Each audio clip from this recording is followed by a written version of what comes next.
Yeah. Regarding the first question on how to handle the implementation of the Big Four agenda, we've, in our budget, we've set forward revenue-raising measures, how to fund government at all expenditure level, whether recurrent, development, and the various sets of development budget. So we presented a balanced budget where the revenue measures amounts to revenue that's going to be equal to the expenditure. And that's where also the Big Four agenda lies. And we are not only looking at the Big Four agenda, but we are looking at in both sustaining the infrastructural projects, whether in roads, rail, seaport, airport. We are going to sustain investment in this area. Additionally, we are also keen to continue stepping up the stimulus package that we started this financial year, and we are going to cross over into the next financial year, because we realized labor-based contracts and activities has an instant multiply effect to the economy, because you and me and everybody gets an opportunity to work, earn a living, and support the local economy. Additionally, we are also looking at continuous implementation of the Big Four agenda, because the Big Four agenda was not a one-year event. It's a program that we have planned and budgeted over 3 years, over the medium term. And they are at the moment at the various levels, stages of implementation. And we are confident that by the end of this financial year, we'll have significantly completed most of them. You asked about the expenditure in government. Indeed, it's true that in 2019, we came up with an austerity measures to contain cost for ministries, general government, in certain areas that we think we can still do without, like reduce on the amount on the foreign travels, reduce also on the amount, the allocation, or even domestic travels, or even things like stationaries, things like furniture. We are fully on it. We have not abandoned it, and the austerity measures are already there, and the ministries know it, everyone knows it. And to that extent, we were able to release significant resources for development in targeted development areas. You asked why the budget is high. You couldn't expect more. The budget has to be high because it's based on not only priorities, but the scope of our expenditure. And government is growing, the economy is growing. And a big budget, a growth in budget, has a positive impact on the economic growth, because those are centers of investment, centers of expenditure. And when we expand an investment in the economy, we are likely to realize the intended benefits as a result of creating more jobs and opportunities for our people. If you constrain expenditure, if you are not spending, therefore that multiplier effect will not be felt at all. That's why in this COVID season, given the challenges of the business environment, we believe that government should continue spending more so that it can create that required multiplier effect to the economy. On the issue of pending bills, this is one matter that we feel very sad about it, because Kenyans, business, the private sector, mainly the SMEs, have provided services. They have been provided goods and services to government, whether national or county government, and at the end of the day they are not paid, or they are not paid in time. This has a negative effect on their own businesses, and subsequently the economy is going to suffer at their level. In the process, some of them who borrowed money from banks go into challenges of repayment. Some of them, the business are auctioned. They get run into those troubles. That's why we are very keen, and we want to ensure that we maximize on the gains of the policies that we have undertaken, to make sure that government at all levels pay as required. And to that effect, I have proposed change in the law, in the PFM, which we are going to present to Parliament, to ask that whether counties or institutions that fail to pay can be held responsible, can be held accountable. Their flow of funds, including the disbursement to those counties that persistently refuse to pay, without any justifiable reason, be provided so that Treasury can suspend some of those disbursements until a clear roadmap and framework are provided in making them comply in payment of pending bills. It depends. There are pending bills in the ministries, there are pending bills in state corporations, there are also pending bills with the counties substantially.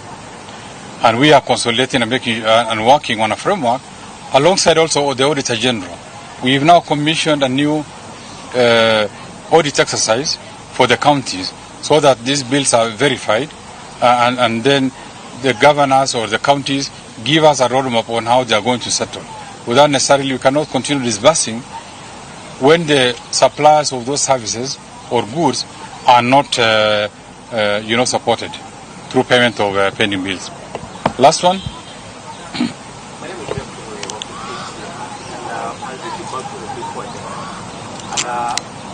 With the drop in allocations in the past financial year, that is the last financial year and this financial year, compared to that of 2018 and 2020, is there a guarantee being the legacy projects of President Uhuru Kenyatta that will be completed by next year when this term comes to an end?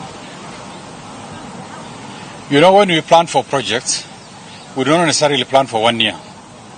Maybe there's heavy budget allocation in the first financial year, and then the subsequent years, because it also depends on the activities that are being undertaken. The fact that the allocation for this year is lower than the first year does not mean that we have abandoned the project. It's only that because these projects are at different phases of implementation. And we are happy with the progress and confident that most of them will be completed in good time. Thank you very much, and may God bless you.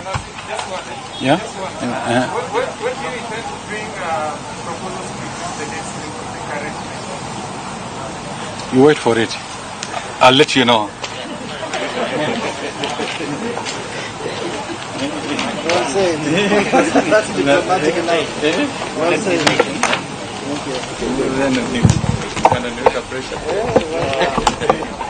Thegio muno mwirariri wa Inoro TV na ucio ni auma minister wa kigina Ukur Yatani agitariria maundu maria akorirwo agitamania kuria bunge o undu umwe na maundu maria marerigirira gukorwo magika nigetha makorwo makiungania kigina gia guteithiriria gutwarithia na mbere mibango ya thirikari. Ni budget minister augite ndigukorwo ikihinyiriria Wanjiku na njira nene tondu ti kundu kuingi akorwo akiongerera magoti no nigetha guthathaurirwo ici makiria tunyitanire na chairman wa kamiti ya budget thiini wa bunge akorwo agitutariria hihi chairman ni mawega mariku wona thiini wa budget ino. Budget muthenya umuthi minister ukite guthoma budget ni ithuĩ tuthondekaga na kamiti yakwa ni rehete kana turatamanirie budget iyo muthenya wa ira na turamiaririria na no tugakorwo tukimiaririria nginya kiumia kingiguka.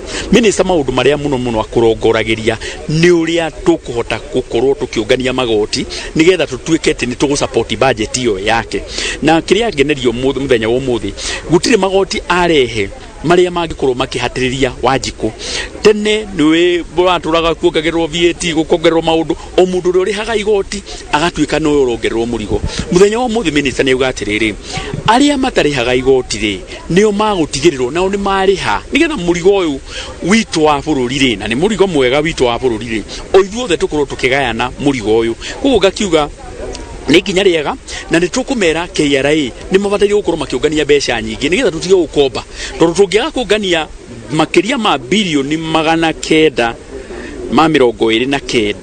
ni gukombwo na hingo ciothe riria andu maigwa mbeca ni gukombwo ni makoragwo na kaguoya tondu magakiuria mbeca ici karigwo atia no gukomba ti kuru thire ti muru na ni ndirenda njirikanie tondu ona micine itu ni tukoragwo na mathire uru ni mundu akombe mbeca cia kuhuthira uru ni mundu akombe mbeca cia gwikenia uru ni mundu akombe mbeca cia mishara na ni matuhete hakikisho ati mbeca iria tungikorwo tugikomba iria igukorwo iria iguru wa iria ciunganagio iria igoti mbeca icio ikuhuthirwo gwaka mabarabara maitu kugura ndawa ici turagura cia gutheca andu njanjo gwikira thitima na guthondeka iganda citu nigetha twarahure utonga wa bururi uyu witu.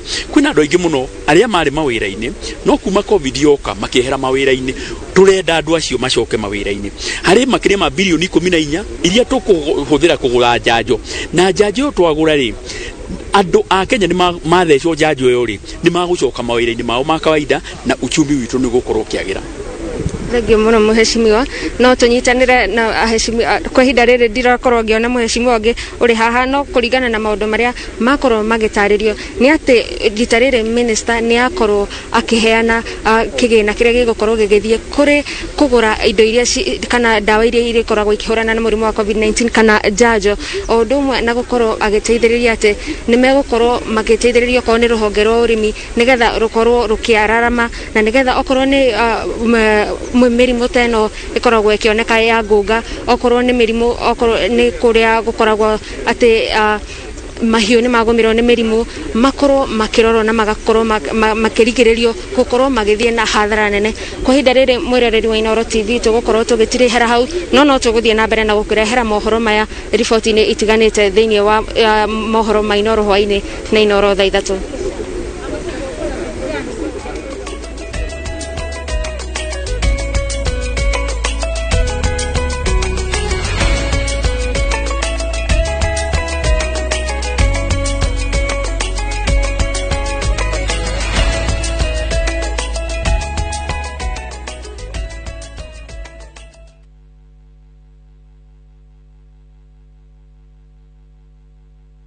Ahadi Real Estate tuwekaine tugateka ni undu wa wendio witu wa migunda na njira igwete. Riu ni turagwetera broti mwena wa Naikuru maili 10